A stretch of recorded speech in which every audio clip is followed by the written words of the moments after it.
Olá, candidato. Primeiro vamos conhecer um pouco sobre quem é Ciro Gomes. Ciro Ferreira Gomes nasceu em Pindamonhangaba, interior de São Paulo, em novembro de 1957. Filho de José Euclides Ferreira Gomes, filho e da paulista Maria José Ferreira Gomes. Formou-se em Direito em 1979 no Ceará, onde iniciou também a carreira política com a eleição para deputado estadual aos 25 anos. Foi prefeito de Fortaleza e governador do Ceará. Foi ministro da Fazenda no governo Itamar Franco. E ministro da Integração Nacional no primeiro mandato do ex-presidente Lula. Em 2006, foi eleito o deputado federal mais votado do país, proporcionalmente, com mais de 16% dos votos do estado do Ceará. De 2013 a 2015, ocupou a Secretaria de Estado de Saúde do estado do Ceará. Ciro Gomes disputa em 2022 a sua quarta eleição presidencial. Ele foi candidato nos pleitos de 98, 2002, 2018 e agora, como a gente disse, em 2022. Bom, candidato, agradecendo mais uma vez a possibilidade de falar com o senhor aqui na Rádio Super e nas nossas plataformas digitais também de O Tempo. Eu gostaria de começar falando com o senhor a respeito das pesquisas. Nós tivemos essa pesquisa IPEC que saiu ontem. Eu vi até um tweet do senhor em que o senhor pedia mais uma vez a oportunidade ao eleitor de dar um voto de confiança ao senhor e sair. O senhor até usou essa expressão, do coisa ruim para o coisa pior. Isso até me chamou a atenção. Eu pergunto para o senhor, primeiro, quem é o coisa ruim, quem é o coisa pior? E pergunto, o senhor se sente um injustiçado com esse resultado que as pesquisas estão mostrando? Não, Rodrigo, eu sou uma pessoa muito humilde, muito experiente. Vocês acabaram de resumir aí o meu currículo e eu não estou nessa eleição porque é fácil, nem porque é simples, nem porque jamais seria o favorito. Eu estou nessa eleição porque é necessário. E você pergunta quem é o coisa ruim ou coisa pior, eu digo para você o seguinte, que é o modelo econômico e o modelo de governança política do Brasil, que é rigorosamente o mesmo. Qualquer pessoa sabe que o Lula e o Bolsonaro, como pessoas, são diferentes. Mas se você olhar aquilo que eu estou tentando chamar a atenção do povo brasileiro, nós temos um modelo econômico que é câmbio flutuante, superávit primário, meta de inflação, autonomia do Banco Central, que é rigorosamente o mesmo do Lula e do Bolsonaro. Qual é o resultado prático disso? O povo mineiro está nos ouvindo. O Brasil está com a sua economia colapsada. Nós estamos há 11 anos sem crescer. 11. São 3 anos de Bolsonaro, 8 de PT, porque é o mesmo modelo econômico. Todos os presidentes brasileiros da redemocratização para cá, todos, ou foram parar na cadeia ou saíram desmoralizados e caçados. Quer ver? Vamos recuperar no imaginário do povo brasileiro. O Collor governou com esse sistema, foi caçado. O Fernando Henrique governou com esse sistema, o PSDB nunca mais ganhou uma eleição nacional, a ponto de, não, nessas eleições, um partido que já mandou no Brasil não ter sequer condição de ter candidato. O Lula governou com essa gente e nós sabemos a explosiva caso de corrupção que levou o Lula para a cadeia. A Dilma governou com essa gente e também, por conta de tudo que aconteceu, foi caçada. Não é? Você tem o Michel Temer, foi parar na cadeia, que governou com essa gente, na esteira da corrupção, e agora o Bolsonaro, que é simplesmente membro do partido do Valdemar Costa Neto, que foi preso e condenado no mensalão. Eu estou propondo às pessoas que olhemos isso. Se a gente persistir repetindo esse mesmo modelo econômico, o que está acontecendo hoje? 70 de cada 100 trabalhadoras e trabalhadores brasileiros hoje estão abertamente desempregados ou vivendo de bico. Sabe o que é viver de bico no Brasil? Uma jornada semanal de 60 a 70 horas, sem férias, sem 13º, sem descanso semanal remunerado e, mais grave de tudo, nós estamos daqui 15, 20 anos mandando 60, 50 milhões de pessoas para a velhice, sem poder trabalhar, sem nenhuma proteção previdenciária. Esse é o resultado desse modelo econômico, mas a gente pode ver por outros ângulos. Nesse momento, 80% das famílias brasileiras estão no recorde de endividamento. 66 milhões e 600 mil pessoas estreadas com o nome no SPC.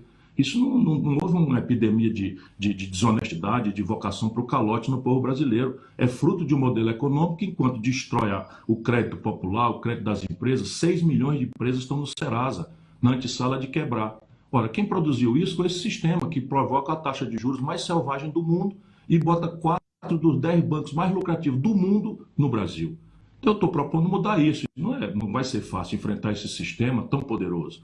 Agora, eles pagam pesquisa também. Se você olhar, é muito peculiar o Calheiro. Há 2 anos que se tenta tirar do povo brasileiro a autonomia, a serenidade para a escolha. E pesquisa a gente sabe, tem para todo gosto. Não é? Eu não estou brigando com pesquisa, mas a pesquisa é um retrato e a vida é filme. E o mineiro sabe disso. Quem era o Zema em 2018 nessa data, faltando 20 dias para a eleição, 15 dias, 12 dias para a eleição? Ninguém dava um centavo furado na política brasileira e o Zema acabou ganhando a eleição. A Dilma era a favorita para o Senado em Minas Gerais e ficou longe. Por quê? Porque o nosso povo, né, sofre essas influências, mas no limite ele vai decidir mesmo depois que assistir os debates, ali na reta final. Por isso eu estou lutando com humildade, com obstinação, tenho um projeto, tenho resposta para esses problemas concretos do Brasil, enfim. E espero que Deus abençoe ao povo brasileiro para que escolha aquilo que for melhor para nós. Candidato, muitíssimo bom dia também. Gostaria de saber do senhor, tomando como base especificamente a ideia de mudança de um modelo econômico que o senhor está propondo a partir do seu programa de governo, o quanto é preciso ou é possível que isso seja feito dentro do nosso modelo de presidencialismo de coalizão. Inclusive, emendo a dizer, a discussão sobre semipresidencialismo, que em algum momento foi aventada pelo Congresso Nacional nos últimos 2 anos, ela cabe nessa necessidade de alguma mudança institucional para que o seu programa de governo seja possível de ser aplicado? Guilherme, essa pergunta nós temos que fazer porque o que está acontecendo no Brasil, especialmente por responsabilidade do PT, é que como o PT, a cúpula do PT se corrompeu, eles querem que toda a sociedade brasileira pense que não tem jeito, que é isso mesmo, que todo mundo tem que governar desse jeito, inventa essas expressões picaretas de presidencialismo de coalizão para explicar roubalheira, loteamento do governo com ladrões. E isso levou Lula para a cadeia. Vamos ter clareza, isso levou a Dilma para a cassação. Não é? Isso levou o Collor para a cassação, isso levou o Michel Temer para a cassação. Portanto, nós devíamos ter pacífico que uma das tarefas do debate político era a gente propor um caminho diferente. Porque por esse caminho a gente já sabe que vai dar em crise, vai dar em cassação e vai dar em cadeia. E eu tenho uma proposta de uma pessoa muito vivida, muito experiente. Vocês leram aí meu currículo, mas qual é a minha ideia? A minha ideia é a seguinte, é transformar no máximo que eu puder a eleição num debate sobre ideias. Então eu tenho um livro, mais de 230 mil exemplares desse livro já foram vendidos, toda a elite brasileira já sabe o que é que eu penso e eu estou tentando traduzir isso para o povão e quero ter essa oportunidade aqui na nossa Rádio Super de explicar concretamente como é que eu vou fazer para resolver o problema de tirar o nome das pessoas do SPC, como é que eu vou fazer para mudar o sistema tributário, como é que a gente vai financiar uma previdência social que dê cobertura a todos os brasileiros, como é que a gente vai espancar a fome do lado de 24 milhões de famílias que estão passando todo tipo de necessidade do Brasil. E digo de onde vem o dinheiro. Portanto, a primeira providência para a gente mudar o modelo político é sair dessa história do deixa que eu chuto. Sabe o Lula dizer aí, como eu acabei de ouvir numa propaganda, que vai voltar o tempo da picanha e cerveja? Isso é mentira. Primeiro, nunca foi verdade para a maioria do povo pobre. E segundo, hoje a crise brasileira é tão grave, a crise internacional que vai se agravar no ano que vem, é tão grave que se a gente não fizer uma nova cumplicidade, sabe, estabelecer uma coisa sincera, fraterna com o nosso povo, a crise é absolutamente certa, está se semeando a maior estelionato eleitoral da história do Brasil, se eu não conseguir, daqui até o dia 2, mostrar para a população essa tragédia que está se abatendo pesadamente sobre o Brasil hoje e para o futuro próximo. Então, veja, transformar a eleição num plebiscito programático. Segundo, aproveitar os 6 primeiros meses, essa é a hora mágica. É só lembrar quem acompanha, se o Fernando Henrique tivesse proposto as reformas, dizendo que aquilo era necessário para segurar o real, tinha passado tudo. Se o Lula, que é o maior líder popular que a democracia brasileira já produziu e tal, né, eu cheguei lá, eu estava ajudando ele e tal, ele estava com tudo na mão, se ele tivesse proposto qualquer reforma, mas não tinha concepção, não tinha proposta e entra logo na dinâmica da reeleição. E terceiro, nós temos que então propor, além da ideia, propor nos 6 primeiros meses, eu vou propor, e aí Minas Gerais sabe muito bem do que eu estou dizendo, um novo acordo de governadores e prefeitos. Deputado só prestigia mais do que o lobby, do que a corrupção, aqueles prefeitos e governadores de quem ele depende o mandato. Portanto, o que está acontecendo hoje? 23 estados estão mais ou menos quebrados como Minas Gerais está. Você vê aí o governo de Minas Gerais, desde o Eduardo Azeredo, que tem problemas sérios, o Palácio Tiradentes acabou virando uma usina de destruição de liderança, porque Minas Gerais devia 10, pagou 100 e está devendo 1.000. Por causa do juro maluco que está aí e as finanças e os acordos que o governo federal faz é para liquidar a força política de Minas Gerais, do Rio Grande do Sul, do Rio de Janeiro. Até São Paulo está hoje de joelhos diante desse endividamento. O que é que eu faço? Eu pego essa dívida que vai vencer nos próximos 4 anos e negocio com os governadores em troca do apoio sistemático dos governadores e prefeitos para essa nova reforma que eu quero propor para o país. E, por fim, para proteger a presidência da República dessa crise de corrupção e de crise eterna, de prisão e cassação de todos os presidentes, é bom lembrar disso, todos foram cassados ou presos e desmoralizados. Então, o que é que eu estou propondo? Que a gente, o que persistir de impasse, convoque diretamente o povo, depois dos 6 meses de debate, para votar diretamente através de plebiscitos e referendos. Agora, candidato, quando o senhor fala da questão das dívidas e da negociação direto com governadores e prefeitos, eu queria que o senhor falasse dessa relação que é tão necessária entre a presidência da República e os governadores, senadores, os outros políticos que compõem aí a esfera nacional. A gente pode colocar, inclusive, também os deputados. Por que, na opinião do senhor, falta tanto diálogo e a situação do Brasil hoje se agrava até por uma questão de falta de trato político, para além da questão dos partidos, que a gente sabe das divergências? Mas qual foi o erro lá atrás? Olha, falta concepção e falta estatura moral. Estatura do Brasil tem sido governado por gente que não tem estatura. A gente pode ter simpatia, eu respeito todo mundo que vota no Bolsonaro, respeito todo mundo que vota no Lula, mas os dois não têm preparo, não têm altura, não têm estatura, não têm intenção, nem concepção de estratégica de mudança do Brasil. Veja, o PT ganhou 4 mandatos, o sistema tributário mais trágico do mundo é o nosso, não mudou uma linha. Todo mundo se queixa do modelo de governança política do país, o PT não mudou uma linha. Todo mundo se queixa da Previdência, não aconteceu nada. Ou seja, nas questões centrais do Brasil, o PT simplesmente desertou de qualquer pretensão de mudança do país. Quando você não tem a guia de uma estratégia, de um projeto, é a tal história do se vira quem pode. Cada um vai fazendo o que pode fazer. Então, o que é que faz hoje o governo de Minas? Não é? Deixa precatório sem pagar e constrange pagamentos de funcionário público, vai arrochando e lá vem uma bomba. Brasília manda um piso salarial de magistério, manda um piso salarial de enfermeiro, manda um piso salarial e, ao mesmo tempo, vai lá e tira tributação, fazendo cortesia com chapéu alheio. Então, é um verdadeiro caos institucional que o Brasil está vivendo. Por isso que o projeto nacional que eu defendo restaura o Pacto Federativo. E isso se faz em torno de um conjunto de reformas e compensando cada uma dessas entidades federativas naquilo que ela faz. Deixa eu te dar, Thalita, o número para você ver como está na mão resolver. A dívida pública brasileira hoje, que está galopando aceleradamente por conta da política criminosa de juros, que as pessoas não querem discutir, os políticos não querem discutir, porque estão todos vendidos para o sistema financeiro. Mas hoje a dívida pública brasileira está se aproximando de 8 trilhões de reais. Então, 8 trilhões de reais é quase um PIB brasileiro, quer dizer, é quase 2/3 de um PIB do Brasil, mais de 2/3 de um PIB do Brasil. Pois bem, toda a dívida dos estados e municípios juntos é menos de 10% disso.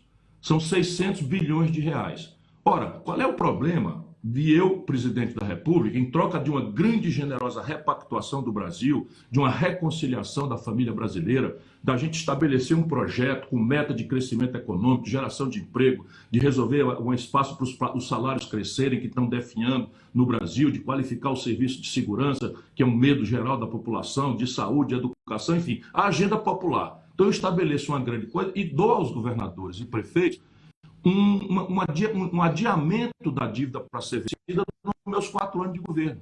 Então, vamos supor que desses 600 bilhões de reais vença 60 bilhões, 10% no meu governo. Eu pego esses 60 bilhões de reais, deixo na mão dos governadores em troca de um projeto comum de investimento, isso vai gerar muitos empregos, vai dizer como é que nós vamos reativar a economia, e os governadores, tendo isso na mão, né, dispensado de pagar imposto, de pagar dívida, eu boto essa conta da dívida para o futuro. Quando o país vai voltar a crescer, as receitas vão melhorar, o novo sistema tributário vai começar a produzir o efeito. Isso tudo está pensado de uma forma bastante científica, digamos assim, bastante experimentada. E, teoricamente, isso é o que devia estar em debate para o povo brasileiro. Mas não, o sistemão não quer que mude nada e fez com que o Bolsonaro e o Lula tenham um compromisso com o mesmo sistema que alopra os lucros dos bancos à custa do desastre nacional. Portanto, parece para todo mundo que não tem saída, que a gente tem que aceitar coisa ruim ou coisa pior para que o inferno, no fim, ganhe de qualquer jeito.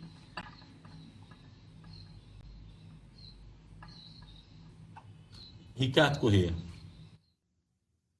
Mas eu pergunto ao senhor o seguinte, candidato, o que a gente tem visto nessa campanha é o senhor sendo alvo fortemente de uma campanha sobre o voto útil, né? Principalmente os petistas falando muito desse tema, e o senhor tem combatido isso com peças de campanha, e dito, inclusive, que isso seria antidemocrático, né? Em 2018, o senhor, na reta final, chegou a também pedir os votos dos eleitores de Alckmin e de Marina, né? A campanha do senhor, inclusive, divulgou na época um material convidando os eleitores de Marina e Alckmin a aderirem ao senhor, dizendo que o senhor era o único capaz de vencer Bolsonaro. Qual é a diferença entre essa postura de 2018 e essa que o PT utiliza agora? Primeiro, quando eu faço campanha, eu mesmo falo as coisas. E essa é uma diferença fundamental, porque o Lula faz pose de bonzinho e financia um gabinete do ódio completamente desonesto e fascista, igualzinho ao do Bolsonaro. Essa é uma diferença substantiva, porque uma coisa é você assumir um discurso político e as responsabilidades inerentes a isso. Segundo, eu jamais fiz isso que você falou.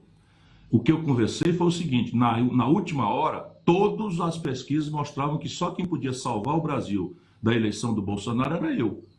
Então não era uma questão de voto útil para ganhar no primeiro turno, para asfixiar ninguém. Era para preparar o segundo turno, porque só eu venceria no segundo turno o Bolsonaro. E a história mostrou. E muita gente pagou, inclusive com a vida. No Brasil moram 3% da população do mundo e aqui morreram 11% das pessoas que morreram da Covid-19. E a diferença é o caráter anticientífico e criminoso do governo Bolsonaro. Então eu quis mesmo mostrar ao povo brasileiro, com base em evidências, não é o caso agora. O que o Lula está tentando fazer é o que ele fez lá atrás com a Marina, sabe? É asfixiar todas as pessoas que não têm reparo moral, porque ele é um corrupto e eu não sou, não é? E ele só pode sobreviver diante do Bolsonaro, que é outro corrupto e eu não sou. Essa é uma diferença fundamental, na minha opinião. Cada brasileiro vai dizer se vai ensinar para o seu filho que o crime compensa, se vai ensinar para o seu filho que vale a pena votar em corrupto notoriamente, porque isso é uma lição de destruição da moral e do bom exemplo que a gente deve dar para a juventude. Candidato, quando a gente vê, por exemplo, o ex-presidente Lula reunido em torno de si 8 ex-presidenciáveis, esse evento que ocorreu na manhã de ontem, que avaliação que o senhor faz? E pergunto no sentido até de que ele reuniu ali pessoas que estão em espectros políticos, ideológicos absolutamente diferentes, que vão da esquerda, de representantes do PSOL, até alguém que notadamente é da centro-direita, como Henrique Meirelles. Como é que o senhor avalia essa aglutinação de forças em torno da candidatura do Lula? Entra nessa questão que o Ricardo perguntou agora há pouco, do chamado voto útil que estão pregando contra o senhor para tentar eleger o Lula no primeiro turno? Escuta aqui, voto útil num sistema de 2 turnos tem que ter uma explicação. Qual é a explicação para o voto útil? Na eleição passada, eu nunca pedi voto útil. Eu conversei diretamente com a Marina, conversei diretamente com outras pessoas sobre a análise que se fazia de que eu era o único que derrotaria o Bolsonaro naquela ocasião. E era eu que falava, diretamente com os candidatos. Eu nunca fiz campanha desonesta, picareta, mentirosa, fazer manifesto com assinatura falsa. Isso é o submundo do lulopetismo, que virou uma máquina de corrupção mesmo. Lamento dizer isso, não tenho nenhum prazer de dizer isso, mas vocês sabem aí em Minas Gerais o que é que virou o PT. Vocês sabem bastante bem o que é que virou o PT e eu, lamentavelmente, sei muito doidamente como aconteceu a corrupção que o Lula, enfim, na qual o Lula se envolveu. E não é para falar mal. O Lula está agarrado hoje com o Gedel Vieira Lima, meu irmão, que é aquele da mala com 51 milhões de reais. Está agarrado com o Eunício Oliveira, R$1 bilhão de contrato sem licitação que levou o Lula para a cadeia. Ele não aprendeu rigorosamente nada. E o que é que ele está querendo? Querendo precipitar uma eleição no primeiro turno. Para quê? Qual é a razão do brasileiro não ter o direito de ter outras alternativas? Quer destruir a oposição a ele próprio? É isso que se trata. Agora vamos lá, examinando a sua pergunta, que ela é muito típica. Olha, quando eu assisti a foto, o Meirelles, sabe quem é o Meirelles, brasileira irmã minha de Minas Gerais? O Meirelles é o autor do teto de gastos, que libertou os juros de qualquer controle, e foram 500 bilhões de reais esse ano agora, 12 meses agora, 500 bilhões de reais do dinheiro que não tem para a saúde, para a educação, para a segurança, para reajustar salário de funcionário público, foi tudo parar no bolso de banqueiro. O Meirelles fez o teto de gasto, o Meirelles fez a reforma da Previdência, o Meirelles fez a reforma trabalhista, e do lado dele está o Boulos, do PSOL. O que pode sair daí, senão um grande conchavo, sabe, em que alguém está sendo enganado? Alguém está sendo profundo e gravemente enganado. E eu digo a vocês, não é o Meirelles. O Meirelles é o homem do sistema financeiro, o Meirelles vem do Banco de Boston, o Meirelles guarda a fortuna dele de mais de 100 milhões de dólares no paraíso fiscal do estrangeiro. E foi o homem do Banco Central do Lula. Essa é a tragédia. Então você pega o Boulos e o PSOL para fazer de conta que são de esquerda, mas o Lula faz o serviço mesmo, é do sistema financeiro. Né? Vocês aí em Minas Gerais conhecem o Grupo Croton. O Grupo Croton é o maior grupo de educação privada do mundo, feito à custa de dinheiro público. Vai ver no jatinho de quem o Lula anda.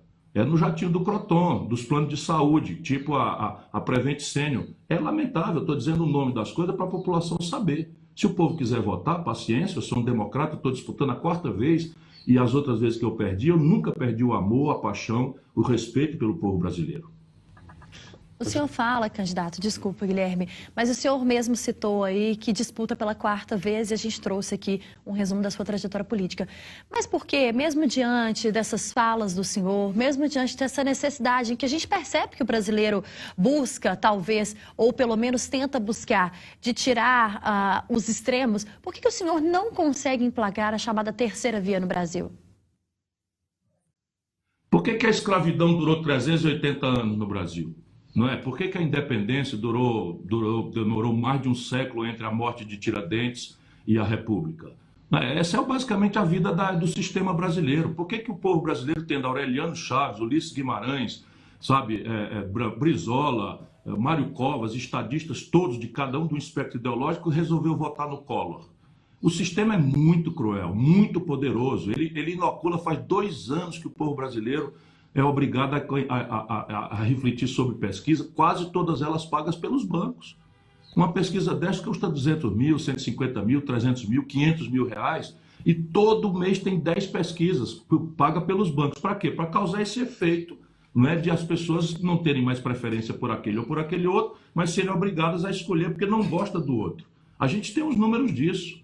Hoje, dos 45 que dizem que votam no Lula, 15 só tem um motivo para votar no Lula. Sabe que o Lula se corrompeu, sabe que o Lula produziu a crise econômica com a Dilma, sabe que o Lula faz os conchavos mais imorais da política brasileira com Michel Temer, agora com Geraldo Alckmin, mas querem votar no Lula porque parece que ele é o que vai nos livrar do Bolsonaro. Ora, e aí no Bolsonaro as pessoas votaram em Minas Gerais, quase 60%, mais de 60% dos eleitores de Minas votaram no Bolsonaro. Por quê? Um povo tão qualificado, politizado, respeitado, querido, culturalmente sofisticado como é Minas Gerais. Eu amo esse estado, amo a cultura de Minas Gerais. Por que o povo mineiro, o povo de Tancredo Neves, o povo, sabe, de Itamar Franca, que eu tive a honra de servir como ministro, votou em quase 2/3 no Bolsonaro? Foi porque o Bolsonaro tinha uma obra extraordinária? Não, o Bolsonaro era um deputado ridículo do baixo clero, que roubava dinheiro até da gasolina e de funcionário fantasma. Foi porque o Bolsonaro tinha uma grande encantadora proposta? Não, também não foi. O Bolsonaro não tinha proposta nenhuma. O nosso povo votou, Thalita, votou porque estava induzido pelo sistemão a acreditar que o Bolsonaro era a resposta para o grande escândalo de corrupção que o Lula produziu, junto com a maior crise econômica da história, que tirou o desemprego de 5% para 12%. Isso foi o Lula e a PT, com a mão da Dilma, ok, mas o Lula não é responsável não por ter indicado a Dilma. A gente sabe disso. Agora, de novo, tá? Agora, então, a solução para o Brasil é, decepcionado com o Bolsonaro, nós vamos tudo votar no Lula porque que deu causa ao surgimento do Bolsonaro. Isso vai matar o Brasil. Eu estou lutando, estou dando a minha parte e que Deus abençoe o nosso povo. Candidato, o senhor cita no seu programa de governo a intenção de cortar cerca de 20% de todas as renúncias fiscais de isenções de impostos a determinados setores e, na avaliação da sua campanha, chega aí a 340 bilhões de reais. Eu queria que o senhor citasse exatamente pelo menos 2 ou 3 setores e quanto o senhor imagina arrecadar exatamente desses setores a partir da retirada desses 20%, por favor. Só para você ver como é que é a vida de um abolicionista em terra de elite escravista, eu vou citar 2 exemplos para você. O primeiro exemplo é que os lobbies dos produtos de luxo no Brasil conseguiram, à custa de corrupção e propina, colocar 36 produtos de luxo na cesta básica do povão, a pretexto de não pagar PIS e COFINS federal. Então anote aí, queijo suíço, salmão, filé mignon e mais 33 produtos de luxo que o povo só vê nas novelas da Globo, não pagam PIS e COFINS. Cortando isso, sabe quanto é que dá, meu caro Guilherme? 8 bilhões de reais por ano. Vou dizer para o povo de Minas, da Venda Nova, 8 bilhões de reais, eu boto 1 milhão de crianças numa creche em tempo integral para nenhum filho de rico botar defeito. 8 bilhões de reais. Mas agora para mostrar como é que um abolicionista luta em terra de escravistas. Aí em Minas tem uma empresa chamada Localiza, que é uma empresa que está no Brasil inteiro. Essa é uma empresa de serviço de locação de veículos. Nunca houve na história do planeta Terra nenhum país do mundo que dê incentivo fiscal à locação de veículo. Por quê? Porque não emprega ninguém, não gera riqueza, não agrega valor. É um serviço. Ninguém faz incentivo fiscal no mundo inteiro. Você dá um incentivo para atrair uma indústria, para salvar uma Usiminas, não sei o que, está tudo certo. Mas no serviço não existe isso. Portanto, já não tem precedente do mundo. Pois bem, a Localiza, não é, que aluga carro em Fortaleza, em Rondônia, no Rio de Janeiro e em Santana do Livramento, na fronteira do Rio Grande do Sul com o Uruguai, pois bem, a Localiza, todos os carros são emplacados em Belo Horizonte. Para quê? Para não pagar IPVA.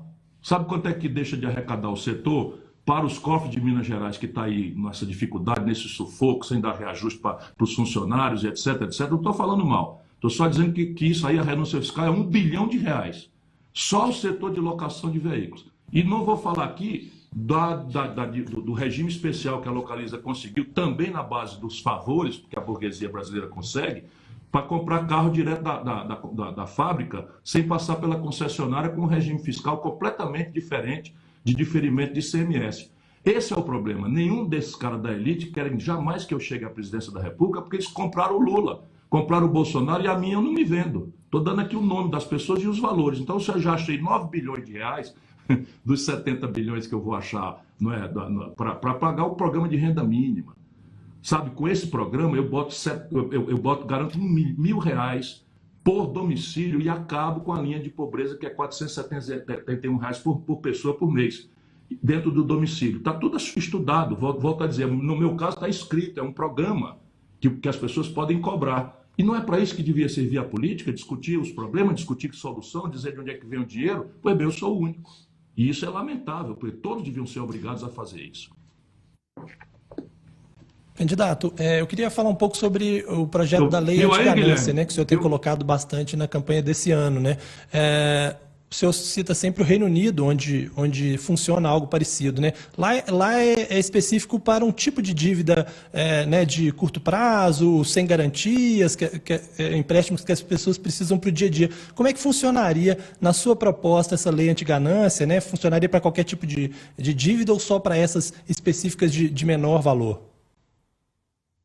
Não, é para dívida de curto prazo, mas nas características do Brasil. Você no Brasil tem, por exemplo, uma coisa que não existe em nenhum lugar do mundo, que é picar a conta no cartão de crédito. Quando você no Brasil, que isso não existe em nenhum lugar do mundo, eu preciso avisar isso ao povo brasileiro, né? O Brasil é um país assaltado, o sistema financeiro comprou a política brasileira e por isso eles vão fazer o diabo para uma pessoa que conhece isso como eu, que sabe resolver e que não tem rabo preso na mão deles. Não querem que eu vá à presidência da República. Mas deixa eu explicar, no mundo não existe você picar conta do cartão de crédito. Quando você pica uma conta de cartão de crédito, o juro aqui no Brasil pode chegar até 500%. Isto é absolutamente criminoso. Quando eu falo isso nas universidades dos Estados Unidos ou na Europa, eles pensam que tem um erro de tradução. E aí eu repito em inglês, porque é isso mesmo. Sabe quanto é o juro de um mesmo cartão de crédito, Visa, Mastercard, American Express, eu gosto de dizer os nomes, na matriz nos Estados Unidos é 15% ao ano. No Brasil é 400% ao ano. Então o cheque especial no Brasil também é um tipo de crédito que se cobra até 700%. O crédito consignado, que é uma peculiaridade brasileira, eu vi uma operação da Fininvest, estou dizendo o nome das coisas, de 1000% em cima de um cidadão aposentado, que não tem sequer condição técnica de ler e entender as letrinhas pequenininhas dos contratos, que muita gente assina até com o dedo no crediário. Portanto, é para esse tipo de crédito que a lei anti-ganância vem, porque assim, você contrata 100, quando você pagar 200, qualquer que seja o prazo, a lei determina a quitação e eu acabo com essa coisa que levou 66 milhões e 600 mil brasileiros à humilhação de terem o seu nome no SPC. E eu vou refinanciar tudo isso porque a gente consegue desconto de 90%. Eu faço isso no Ceará há muitos anos. Eles cuidam de tentar desmoralizar, que isso faz um deboche para as pessoas não acreditarem, porque essa é a nova escravidão. Mas eu pego, por exemplo, um crediário da Casa Bahia, da lei de ganância, o crediário da Casa Bahia tem lá R$1 bilhão de créditos inadimplentes. E já cresceram, a pessoa tirou um micro-ondas por R$400, perdeu o emprego, perdeu a renda, um filho adoeceu, cortaram a luz, e a pessoa não paga a prestação, quando vai ver, já tendo pago 200, está devendo 1.000. Por causa de juros sobre juros e tal, esse país sem dono, controlado pela banqueirada, a quem o PT se vendeu e vendeu o nosso país. E o Bolsonaro também, não tenho dúvida, é da mesma raça. O Paulo Guedes vem de banco, trabalha para banco e vai sair dali para trabalhar para banco. O Meirelles saiu de banco, está lá, está trabalhando para banco. O Meirelles estava lá com o Lula, o Meirelles era secretário de Fazenda do Dória em São Paulo. Foi o ministro da Fazenda do Michel Temer, sabe, do presidente da República. Não é possível que o brasileiro não queira acordar para essas coisas. Eu tenho esperança, né, de que Deus vai iluminar a nossa nação para que a gente saia dessa impostura. Nós estamos conversando ao vivo, aqui nesse Café com Política Especial, com o candidato à presidência da República pelo PDT, Ciro Gomes. Candidato, eu queria voltar um pouquinho na questão levantada pelo Guilherme agora há pouco, sobre essa questão de plano de incentivos e subsídios que o senhor pretende revogar. O senhor falou aí agora há pouco sobre a questão dos 70 bilhões de reais, e que no seu plano de governo também há a questão como a taxação de grandes fortunas, algo em torno de 60 bilhões de reais que o senhor acha que é possível arrecadar. O senhor fala também em tributar mais a renda do que o consumo, e que de fato é aquilo que os especialistas apontam até como que seria mais justo num país ainda de tantas desigualdades como o Brasil, em que pobres e ricos pagam, digamos, a mesma quantidade de impostos pela cesta básica, para um saco de arroz, para um saco de feijão. Mas falando da política de subsídios e da taxação de grandes fortunas, nós sabemos que isso vai gerar uma chiadeira generalizada por parte do empresariado. Todas as vezes que um presidente, que um governador tentou falar em aumentar o custo desses empresários, digamos assim, o que eles dizem é: nós não vamos mais poder gerar emprego, nós não vamos ter mais condição de manter os nossos negócios. Como é que o senhor pretende lidar com essa argumentação que certamente, se o senhor for eleito, o senhor vai ouvir quando o senhor falar em taxar grandes fortunas, eles dizem que podem mandar os capitais para fora, e nessa política de incentivos e subsídios? Depois, se você tiver curiosidade histórica, vá no Google e tente recuperar as manchetes dos jornalões brasileiros nas vésperas de 1888.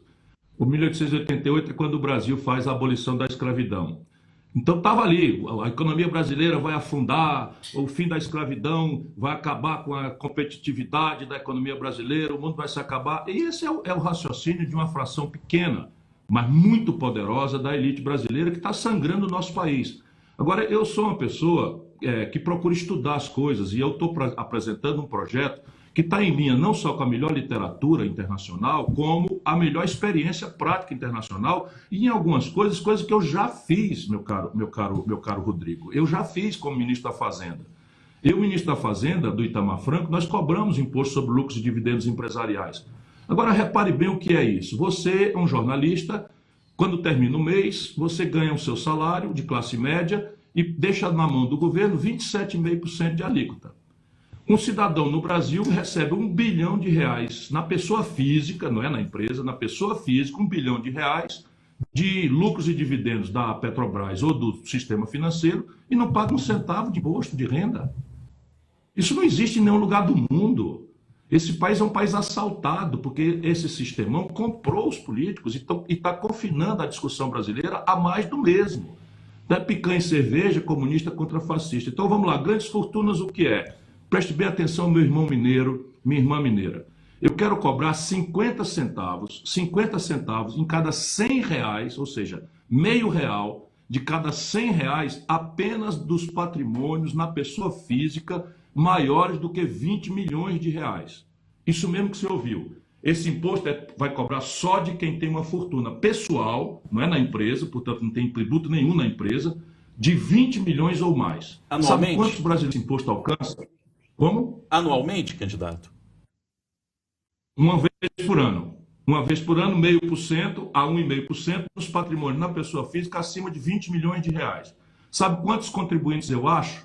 58 mil pessoas em 212 milhões de habitantes. Só para você ver o tamanho do poder que essa minoria tem. 58 mil pessoas apenas contribuiriam. 58 mil. Nós temos 212 milhões. Por quê? Porque o Brasil, diferente do mundo, tem a mais perversa distribuição de renda de toda a humanidade. Quando acabou o mandarinato da conversa mole do PT, 5 brasileiros acumulam a renda dos 100 milhões de brasileiros mais pobres. Confiram se eu estou falando a verdade. 5 brasileiros acumulam a renda dos 100 milhões de brasileiros mais pobres. A fonte é a Oxfam, uma fundação notoriamente reconhecida no mundo inteiro que examina esses assuntos. Então eu vou cobrar, e isso me permite, essa é a questão, porque eu estou assumindo o compromisso de dizer de onde vem o dinheiro, para que as pessoas saibam que aqui tem seriedade no compromisso. Esse dinheiro é suficiente para eu garantir R$1.000 por domicílio de renda média de cidadania, acabando com a linha de pobreza no Brasil e, portanto, com a fome e a subnutrição que ofendem hoje 125 milhões de brasileiros. Isso é muito simples. Cada super rico no Brasil vai emancipar com 50 centavos de cada R$100. É muito egoísmo, sabe? É muito egoísmo e muito suborno dos políticos para você não vencer uma discussão dessa na eleição. Você tira 871 brasileiros da linha de pobreza, com cada brasileiro super rico, são 58 mil. Está no ponto para fazer, depende só da vontade do povo brasileiro. Candidato, o senhor tem se debruçado há algum tempo na discussão sobre desindustrialização e nas dificuldades que a indústria brasileira encontra, acho que há bom tempo, né? Já pelo menos há 2 ou 3 décadas, isso já é um cenário assim. No seu programa de governo, o senhor cita especificamente investimento em 4 áreas: saúde, defesa, agronegócio e petróleo, gás e bioenergia. O quanto precisa ser destinado para cada um desses setores? E esse recurso seria direto do governo, com investimento de recurso direto, seria com isenção fiscal, seria de que maneira nesse projeto e quanto seria necessário para destinar a cada setor? Guilherme, deixa eu repartir consigo e com gente querida de Minas Gerais o problema. O problema é o seguinte: em 1980, o Brasil era 6 vezes a China, em seu ponto de vista de produção industrial. 6 vezes. O Brasil era 6 vezes maior do que a China. Hoje, no mesmo período, por conta desse modelo econômico desastrado, Fernando Henrique, Lula, Bolsonaro, rigorosamente pessoas diferentes, rigorosamente o mesmo modelo, a China hoje passou o Brasil em 20 vezes, em números redondos. Então nós éramos 6 vezes maior do que a China, em 80, e hoje, quando essa gente começou a destruir o Brasil, e hoje a China é 20 vezes maior do que o Brasil. Veja, o problema aqui é emprego. Eu não posso fazer uma economia crescer acreditando que eu vou pagar a conta de uma vida moderna. O povo tem direito, meio de diagnóstico médico, química fina, remédios, não é? Carrão, eletrônicos, celulares, etc, etc, trazendo tudo isso de fora e vou pagar isso com minério de ferro, in natura, com petróleo bruto, com soja, boi e bode, sabe? Essa conta ela não fecha. Portanto, eu preciso interromper esse processo criminoso de destruição da indústria brasileira, que era 34% da indústria do Brasil, da riqueza brasileira em 80, 34% do nosso PIB era a indústria que paga os melhores salários, que recolhe mais impostos, que agrega valor da exportação para o estrangeiro, que economiza dólar das importações, enfim. E hoje é 11%. Nunca se viu na história de uma nação destruir indústrias como se está destruindo no Brasil. O cinturão metropolitano de Belo Horizonte sabe o que é que eu estou falando. Sabe? O cinturão metropolitano sabe disso. A Fiat, em Betim, aí, está com capacidade instalada ociosa durante esses últimos 15, 20 anos de 10, 12, 15%. Isso um dia desse ela vai embora, como a Ford já foi embora, depois de 54 anos no Brasil. A LG acabou de fechar seus negócios no Brasil, foi embora. A Sony foi embora. E tal. Ou a gente reestrutura isso ou não vamos para frente. E o Brasil tem um único projeto que está propondo isso, somos nós. Esses 4 complexos industriais eu dou como exemplo. Eu vou fazer um ambiente de negócios favorável à reindustrialização do Brasil. Mas por que eu citei esses 4 exemplos? Porque aqui o Brasil já está gastando dinheiro. Isso é que é o mais chocante. Esse ano, já fora da pandemia, o governo federal vai comprar no estrangeiro 17 bilhões de dólares na questão da saúde. Quando entrou a pandemia, nós estamos comprando máscara, respiradores, bata, sabe, todos os apetrechos de saúde, coisas rudimentares, comprando da China. Isso é ridículo, isso é criminoso. Então esse vetor, como é o que compra, aqui não é dinheiro para dar para ninguém, nem incentivo, nem renúncia fiscal, nada. Eu vou simplesmente fazer um programa de pegar a Universidade de Montes Claros, por exemplo, a Unimontes, com quem eu já trabalhei arranjo produtivo de gemas de joias, já trabalhei arranjo produtivo de cachaça. Nós vamos incubar empresas de jovens e a encomenda governamental de apetrechos da saúde vai ser dirigida para o mercado doméstico brasileiro E aqui a grande questão é a capacitação gerencial, porque o financiamento é a própria compra governamental que o governo brasileiro está protegido com seu status na Organização Mundial do Comércio.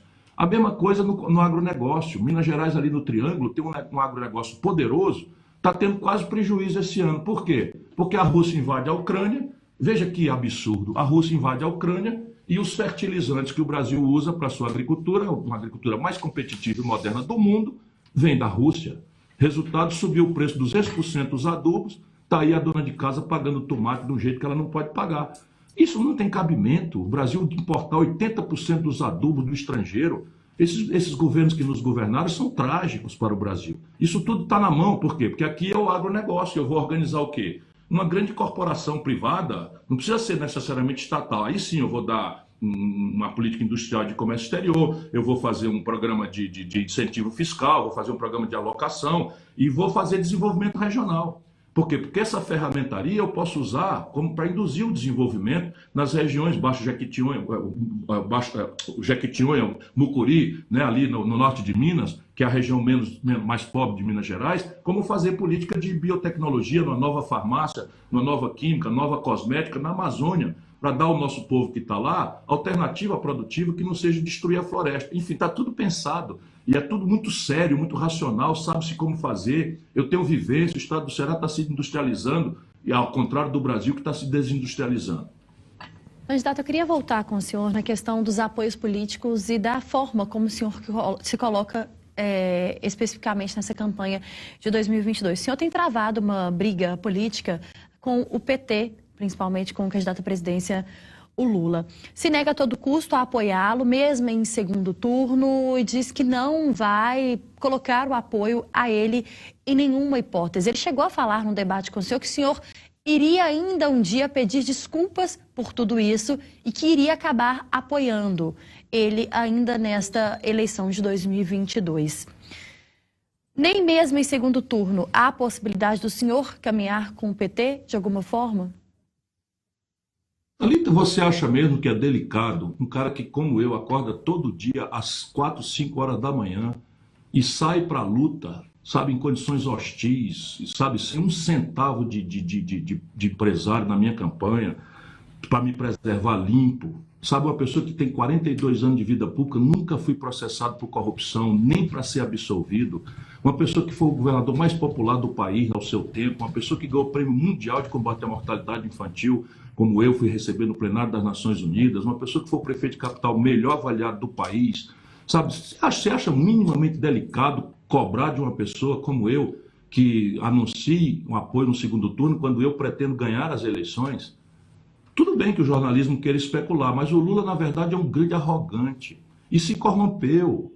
Quem que me obriga? Qual é a lei moral que me obriga a apoiar um corrupto? Eu não apoio o Bolsonaro porque o Bolsonaro é uma tragédia para o Brasil, é um corrupto também. Eu não apoio o Lula porque o Lula é uma tragédia para o Brasil, eu não apoio também porque ele é um corrupto. Agora vai me obrigar a apoiar um corrupto em nome de quê?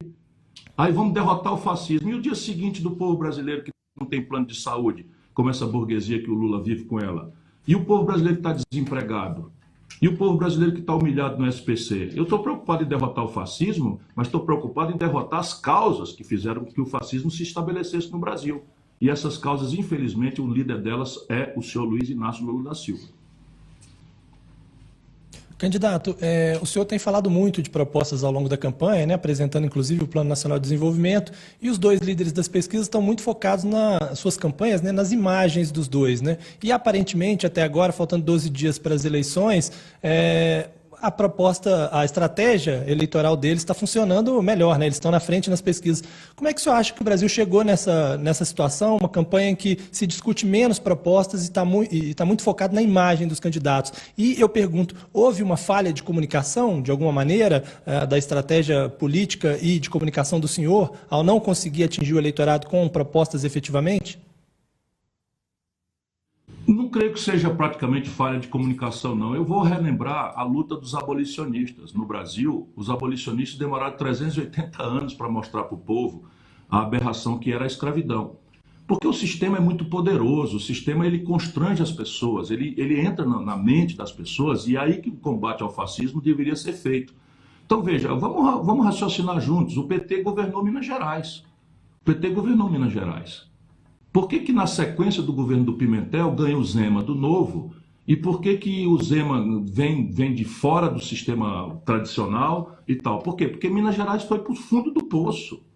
E essa é a realidade brasileira. O Brasil está no fundo do poço. E a grande questão da gente raciocinar é se o Bolsonaro é o responsável ou é o efeito desse fundo do poço. Na minha mente, humildemente, o Bolsonaro é o efeito desse fundo do poço, que o modelo econômico e o modelo de governança política que vem do Fernando Henrique, eu estou falando o tempo inteiro, eu não estou localizando no Lula, mas o Lula aderiu a esse modelo e fez da corrupção o elemento central do modelo de governança do país. Resultado, fez o encontro trágico da maior crise econômica da história. Deixa eu dizer de novo, nunca na história desse país a economia caiu 7% em 2 anos como caiu com o PT. Vai me desculpar, isso são números. Pega ali o 2015, 2016, o brasileiro médio tinha aí 4,5%, 5% de desemprego tradicional, subiu para 11%. Nunca mais desceu disso. E os empregos que estão mentindo para o povo que estão sendo criados são todos na informalidade, com menos de 2 salários mínimos. E o salário mínimo tem o pior poder de compra das Américas, só ganha da Venezuela. Ou seja, é um fundo do poço tão trágico que a população, para protestar contra o PT e a crise econômica e a esculhambação de corrupção generalizada, votou no Bolsonaro para protestar. Por quê? Porque por trás disso tem um sistemão mentindo, enganando, empacotar o Bolsonaro, um corrupto, incompetente, despreparado, para ser o anti-Lula, o anti-PT. E agora se acertaram de novo com o Lula, tiraram o sistema, meu irmão, descobriu que o Lula foi julgado pelo juiz errado 5 anos depois. Isso é que devia ser estranho na cabeça de qualquer brasileiro. Percebe? Eu sou professor de direito, então é o seguinte, o Lula se apresenta de inocentado mentindo para o povo.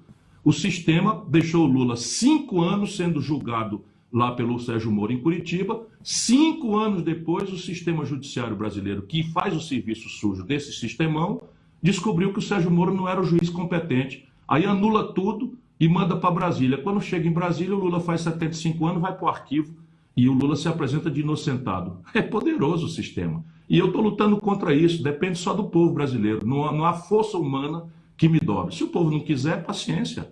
Paciência, eu sou um democrata visceral. Candidato, o senhor está respondendo essa questão aí ao nosso Ricardo Corrêa e me incorre uma outra pergunta. O senhor já disse que se não conseguir vencer essa eleição, que vai pendurar a chuteira, que vai encerrar. Se o senhor não conseguir vencer essa polarização, essa dificuldade até de apresentação de uma proposta, de um projeto de país mesmo, nas 2 principais candidaturas que estão, nesse momento, chamando mais a atenção do eleitorado. Mas com 60 e poucos anos, bem de saúde, nos parece bem disposto, nas vezes em que estivemos juntos aqui, pela visão que temos do senhor aqui na nossa tela, no estúdio, não estaria muito cedo para o senhor, digamos, pendurar a chuteira e falar, olha, eu não quero mexer mais com isso, não?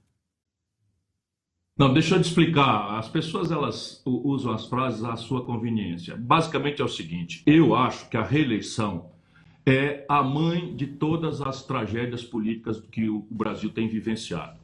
Por quê? Porque você entra ali já preocupado com a reeleição e com medo de CPI. Isso foi o que corrompeu o Lula. Isso foi o que corrompeu o Bolsonaro. Isso foi o que corrompeu o Fernando lá atrás. Não é isso que está na base do desmonte do sistema democrático brasileiro e da desmoralização da política. Então a minha ideia é, se eu for eleito, como eu vou lutar até às 17h30 do dia 2, vou esperar a bola, estou me deslocando, estou fora da linha de impedimento, né? Se passar a bola, eu vou fazer um gol de bicicleta para o Brasil sonhar de novo com muita intensidade em ser aquilo que é a nossa vocação, uma civilização exitosa. Eu vou harmonizar novamente a nossa sociedade, vou reconciliar a família brasileira e nós vamos tudo agarrar junto para resolver os problemas práticos, concretos, que a campanha devia ser para isso. Mas não, só eu apresento proposta. O resto é musiquinha, conversa fiada e tome baixaria entre Bolsonaro e o Lula para ver qual dos dois é mais corrupto ou menos corrupto e nós vamos sair dessa eleição. Bote a mão na cabeça e pense. Se o Lula ganha ou se o Bolsonaro ganha, tanto mais num primeiro turno, sem se comprometer com nada, destruindo até uma oposição mais lúcida que possa fazer, a pergunta é, o Brasil vai amanhecer mais em paz ou menos em paz? Mais possível de acabar com esses ódios que estão matando gente inocente ou piorando isso, se dividindo mais profundamente? Eu estou vendo essa tragédia, por isso que eu quero lutar. Então eu digo o seguinte, eu abro mão da minha reeleição, se eu eleito, em troca da reforma que interessa ao povo brasileiro. Como eu sou limpo, eu também não tenho medo de CPI. Quem quiser fazer CPI no meu governo vai estar me ajudando, porque como lá em cima, na presidência, eu não vou estar roubando, quem estiver roubando embaixo está me traindo, portanto, CPI, delegado de polícia, tem que ser para prender seja quem for bandido. Não me interessa, isso foi como eu governei o Ceará e como eu governei Fortaleza e como eu fui ministro da Fazenda e ministro da Integração Nacional, nunca respondi por um processo, nem para ser absolvido. Essa é a minha biografia. Mas se o povo brasileiro acha que pode ensinar para os filhos que ser decente é coisa de burro, que não se comunica bem, fique à vontade, eu respeito muito, sou um democrata, amante do povo brasileiro, não diminuo o meu amor em nada, apenas fico triste, porque os políticos ficam ricos e o povo pobre que está brigando aí na rua, cada vez mais pobre vai ficar e humilhado com seu nome no SPC. Entretanto, se eu não ganho, estou terminando para não deixar sem resposta, se eu não ganho, eu estou pensando mesmo se faz sentido eu ser candidato a 5ª vez à presidência. Sabe, não sei se faz sentido não, mas também não é uma coisa que eu quero decidir agora não, porque eu estou com vontade de ganhar essa eleição. Candidato, eu vou aproveitar para fazer uma pergunta que chega de uma ouvinte exatamente em relação a isso, em relação à reeleição. É a pergunta da ouvinte Maria Santos. Como o senhor pretende implementar tantas mudanças em apenas um mandato de 4 anos? A ideia é que o Brasil não pode ficar dependendo de Chico, Manel ou Maria. A ideia é de que o Brasil eleja um projeto. Então eu estou propondo um projeto. A minha etapa vai ser a mais importante, porque se eu for eleito com essas ideias, eu boto os projetos na linha. Eu faço isso, que tem que entrar na Constituição, vai entrar na Constituição, etc, etc, etc. E eu dou o exemplo meu mesmo. Eu fui governador mais popular do Ceará, do Brasil, quando eu fui governador do Ceará. Eu saí dali com 84% de aprovação, 76% de ótimo e bom e tal. Era uma coisa absolutamente generosa. Pois bem, nunca mais eu voltei. Montamos lá um esquema de fazer a educação do Ceará funcionar e, resultado, 15, 20 anos depois, o Ceará tem 87 das 100 melhores escolas públicas do Brasil. É isso, meu irmão mineiro. Dá uma oportunidade para quem já fez. Eu estou dizendo que o Ceará, que é muito mais pobre do que o Jequitinhonha e Mucuri, é um dos estados mais pobres do Brasil, tem hoje 87 das 100 melhores escolas brasileiras. Por quê? Porque nós lançamos a semente, lançamos o planejamento, lançamos as instituições, alocamos o planejamento financeiro e de lá para cá todos os governos têm cumprido etapas desse mesmo projeto. É isso que nós precisamos fazer. Faz sentido? Para um pouquinho para pensar. O Brasil voltou a ter eleição direta em 89, o Lula é o único brasileiro. Todas as eleições é o Lula primeiro e único. Nem no PT o Lula deu passagem a ninguém. Quando o Lula não foi porque não podia ser, obrigou a Dilma, que era uma pessoa sem nenhuma experiência, que destruiu a condição brasileira, né? Não conseguiu juntar um terço dos deputados para impedir um impeachment, que ela não cometeu nenhum crime de responsabilidade, era um governo trágico, mas é uma pessoa honrada. Será possível que a gente não continue observando isso? 89 Lula, 94 Lula, 98 Lula, 2002 Lula, 2006 Lula, 2010 Dilma, 2014 Dilma, desastre. Depois Lula mentindo que era candidato, bota o Haddad que tinha acabado de perder a eleição. Não é possível que o brasileiro não acorde para ver a tragédia que é deixar na mão de uma pessoa só o destino de uma nação de 210 milhões de habitantes, mergulhado na sua maior crise da história. Isso é o meu de tentar convencer as pessoas. E vou cumprir meu papel, estou aqui entusiasmado, lutando, mas sabe lá, o povo é que resolve. Candidato, queria uma consideração do senhor sobre 2 figuras políticas importantes no cenário nacional e que tiveram manifestações importantes nessa semana. A ex-ministra Marina Silva, com quem o senhor tem manifesto afeto e já conversou em outros momentos, inclusive sobre a possibilidade de estar nesse ano junto ao senhor, mas que optou por um outro caminho político, e também sobre o ex-deputado Haroldo Ferreira, dizendo, um dirigente do PDT, abandonando a sua campanha e dizendo que vai apoiar o ex-presidente Luiz Inácio Lula da Silva. O ex-deputado Haroldo Ferreira, ex-deputado estadual pelo Paraná do PDT, anunciou numa carta enviada à legenda ao presidente da sua legenda, Carlos Lupe, o afastamento de um cargo do membro do Diretório Nacional. Queria sua consideração sobre as 2 pessoas. Pois não, candidato.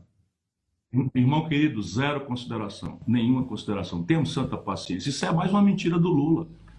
Veja também no Google, quem quiser saber a opinião do meu partido sobre o Lula, veja o último tijolaço, que é um artigo que o Brizola publicava nos jornais antes de morrer. É pouco lisonjeiro para o Lula, o artigo. Tudo é factoide, tudo é mentira. Agora o negócio da Marina, eu não quero comentar porque o que eu penso sobre isso não guarda coerência com o afeto que eu tenho por ela. Quando o senhor fala isso, é porque o senhor ficou magoado. Magoado, irmão? Tu tem um negócio de mimimi, eu sou homem da luta. Eu queria fazer uma última pergunta antes do nosso bate-pronto, acho que ainda temos tempo para isso, que é sobre uma, digamos, uma análise e, até certo ponto, uma acusação que tem feito ao senhor de que o senhor tem agido como linha auxiliar do presidente Jair Bolsonaro quando o senhor bate na esquerda brasileira e bate no Lula. O senhor refuta essa tese? E como o senhor refuta essa tese de funcionar como linha auxiliar do bolsonarismo? E mais recentemente a gente tem visto, por exemplo, os bolsonaristas retuitando vídeos do senhor, postando algumas ideias que o senhor tem dito por aí. Como é que o senhor reage a esse tipo de análise ou de acusação que tem sido feita? Irmão, se eu sou candidato a presidente da República e tem dois camaradas que estão na minha frente nas ditas pesquisas, o que é que devo eu fazer para mostrar que eu deveria ser preferido pelas pessoas? O Lula e o PT se especializaram nisso. Eles não explicam nada, eles não têm defeito de nada. Sempre o problema são os outros. Eles já acusaram o Brizola de fazer isso, quando o Lula era o único que perdia para o Collor lá atrás. O Lula se recusou a assinar a Constituição. O Lula se recusou a ir ao colégio eleitoral quando nós todos fomos lá eleger o Tancredo Neves e precipitar o fim da ditadura, porque o Lula queria que o Maluf ganhasse as eleições para, sabe, o quanto pior, melhor. O Lula pediu impeachment do Itamar Franco, o Lula ficou contra o Plano Real, ele e o Bolsonaro ficaram contra o Plano Real. Se isso aqui não for verdade, eu não mereço o respeito e o acatamento do povo brasileiro, muito menos da gente amada e respeitada e querida das Minas Gerais. Então, veja, sempre tem uma desculpa nos outros. E fui eu que fui para a cadeia, fui eu que fui condenado por roubalheira generalizada. Agora, eu autorizo o PT a usar todas as minhas opiniões sobre o Bolsonaro. Vocês viram alguma dourada de pílula minha em relação ao Bolsonaro aqui?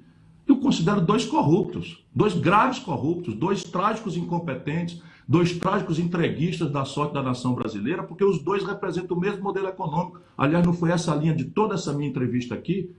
Se eu conseguir mostrar para o povo isso, porque isso é verdade, viva. Se não, paciência, paciência, respeito, que Deus abençoe essa grande nação. Hora do bate-pronto.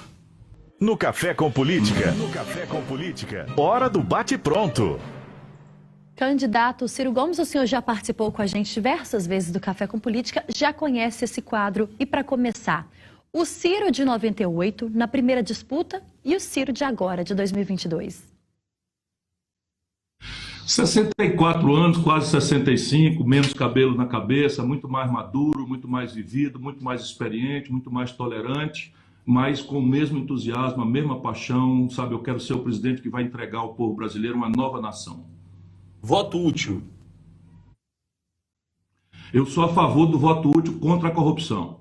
Não vote em corrupto, senão você está ensinando para o seu filho que o crime compensa.